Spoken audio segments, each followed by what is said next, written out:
ارشد شریف کی شہادت نے آج کے دن کو پاکستان کی تاریخ کا ایک سیاہ دن بنا دیا ہے۔ پوری پاکستانی قوم ارشد شریف کی شہادت کے اوپر انتہائی افسردہ ہے۔ ہم سب کو دعا کرنی ہے کہ اللہ تبارک و تعالی ارشد شریف کو جنت الفردوس میں اعلیٰ مقام عطا فرمائے۔ اگر آپ بھی اس دعا میں شامل ہونا چاہیں تو آمین ضرور لکھے گا۔ میں آج کے اس ویڈیو کے اندر آپ کو ارشد شریف شہید کی تھوڑی سی کہانی سناؤں گا، کس طرح وہ صحافت کے اندر آئے، ان کے بھائی نے پاکستان کے لیے کس طرح اپنی زندگی کا نذرانہ پیش کیا، کس طرح ارشد شریف اپنی والدہ کا اکلوتا سب سے بڑا سہارا بنے اور کس طرح سے ان کو پاکستان سے دوسرے ممالک میں ہجرت کرنے پر مجبور کیا گیا تھا، کون سی وجوہات تھیں کہ جس کی بنا پر انہیں پردیسی بن کر دوسرے ممالک میں پناہ لینی پڑ رہی تھی، مگر ہر جانب ان کی زندگی کو خطرات لاحق ہو جاتے تھے۔ کچھ ڈیٹا، کچھ اعداد و شمار میں نے ان کی زندگی کے اکٹھے کیے ہیں جو آپ تک پہنچانا انتہائی ضروری ہے۔ ارشد شریف کے حوالے سے آپ یہ تو جانتے ہیں کہ وہ ایک اینکر پرسن تھے، انہوں نے کئی میڈیا ہاؤسز کے اوپر کام بھی کیا تھا، انہوں نے کئی چینلز کے اوپر بڑے بڑے اہم پروگرامز بھی کیے تھے، اور ارشد شریف کی جو شہرت تھی وہ اس وقت اپنے عروج کے اوپر پہنچ گئی تھی کہ جب ارشد شریف نے پاکستان تحریک انصاف کے چیئرمین عمران خان کے حوالے سے، ان کی کارکردگی کے حوالے سے، ان کی حکومت جانے سے پہلے کے تمام طرح حقائق عوام کو بتانا شروع کر دیے تھے۔ ارشد شریف شروع سے ہی اتنے زیادہ فیمس یا اتنے بڑے اینکر پرسن نہیں تھے۔ انہوں نے 22 فروری 1973 کو پیدا ہونے کے بعد جو اپنی ابتدائی تعلیم ہے وہ اپنے ہی شہر کے اندر، اپنے ہی علاقے کے اندر حاصل کی تھی۔ 23 مارچ 2019 کو صدر پاکستان کی جانب سے انہیں پرائڈ آف پرفارمنس کا ایوارڈ دیا گیا تھا۔ 2012 میں انہوں نے اپنی بیسیکلی جو ریل صحافت، یعنی اصل میں انہوں نے اپنی صحافت کا آغاز 2012 میں کیا، اور 2012 سے پہلے یہ کہا جاتا ہے کہ 1993 کے اندر انہوں نے ایز اے فری لانسر صحافت کی تھی، اور 2012 میں ان کی صحافت کو اس لیے زیادہ فیمس کہا جاتا ہے کیونکہ انہیں تب آگاہی ایوارڈ برائے صحافت دیا گیا تھا۔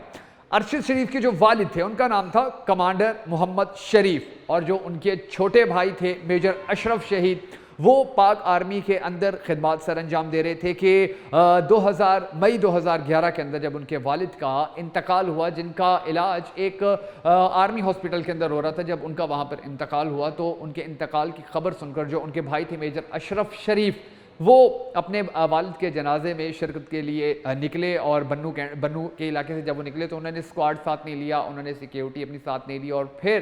وہ اپنے والد کے جنازے میں پہنچنے سے پہلے ہی شہید کر دیے گئے۔ اس طرح ارشد شریف شہید کے گھر سے ایک دن کے اندر 2 جنازے اٹھے، ایک ان کے چھوٹے بھائی کا اور ایک ان کے والد کا، اور یہ کتنا بڑا صدمہ تھا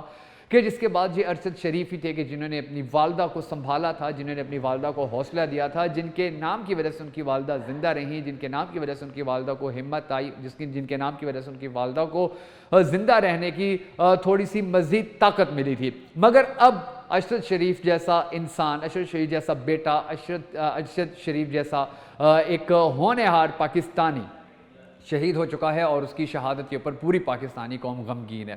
سوال جو سب سے بڑا اہم اور ضروری ہے وہ یہ ہے کہ ارشد شریف کو پاکستان کیوں چھوڑنا پڑا تھا؟ تو اس کی بہت ساری وجوہات میں سے ایک بڑی وجہ یہ بھی ہے کہ جب پاکستان تحریک انصاف کے چیئرمین عمران خان کی حکومت ختم کی گئی تھی تو اس کے بعد ارشد شریف نے بہت سارے ایسے پروگرامز کیے تھے کہ جس کے بعد ان کی زندگی کو بڑا خطرہ پیدا ہو گیا تھا۔ اس کے بعد وہ کئی ممالک کے اندر جاتے رہے، وہ لندن گئے، وہ دبئی گئے، مگر وہاں پر ان کے جب ایڈریس لیک ہو جاتے تھے، جب ان کو پتہ چلتا تھا کہ ان کی زندگی چھیننے کے حوالے سے سازش رچائی جا رہی ہے، تو پھر وہ وہاں سے موو کر جاتے تھے، اور بالآخر وہ کینیا کے اندر رہ رہے تھے اپنی زندگی بچانے کے لیے۔ مگر اس دوران ممالک کے اندر، مختلف ممالک کے دوران، سفر کے دوران ان کا یوٹیوب چینل ایکٹیو رہا تھا، وہ یوٹیوب پہ اپنے جو حقائق تھے وہ بتاتے رہتے تھے، ٹویٹر کے اوپر حقائق بتاتے رہتے تھے۔ مگر پھر کینیا کے اندر ایک بڑا افسوسناک واقعہ پیش آیا کہ کینیا کی پولیس کو یہ اطلاع ملی کہ ایک بچے کو اغوا کیا گیا ہے اور کار میں اس کو لے کر جایا جا رہا ہے۔ تو کینیا کی پولیس نے ناکے لگائے، اور ان ناکوں کے اوپر سے ہی یہ جو ارشد شریف تھے، ان کی گاڑی جب گزر رہی تھی تو ان کو پھر نشانہ بنایا گیا اور وہ وہاں پر شہید ہو گئے تھے۔ یہ ایک ایسا آج کے دن کی ایک ایسی خبر ہے کہ اس کے اوپر پوری پاکستانی قوم جتنے دکھ کا اظہار کرے کم ہے۔ ہم سب کو دعا کرنی ہے کہ اللہ تبارک و تعالی ارشد شریف کی اس والدہ کو کہ جن کا کوئی سہارا نہیں رہا ہے، ان کو صبر جمیل عطا فرمائے اور ان کو مزید ہمت اور حوصلہ دے، جس طرح انہوں نے اپنے چھوٹے بیٹے کا، اپنے شوہر کا جو صدمہ ہے وہ برداشت کیا تھا، اسی طرح اللہ تعالیٰ انہیں ان کے اس بیٹے کا صدمہ بھی برداشت کرنے کی توفیق دے، کیونکہ یہ خاندان پاکستان سے بڑا محبت کرنے والا تھا، یہ خاندان پاکستان کے افواج سے بڑا محبت کرنے والا تھا، یہ خاندان پاکستان کے اداروں سے بڑا محبت کرنے والا تھا۔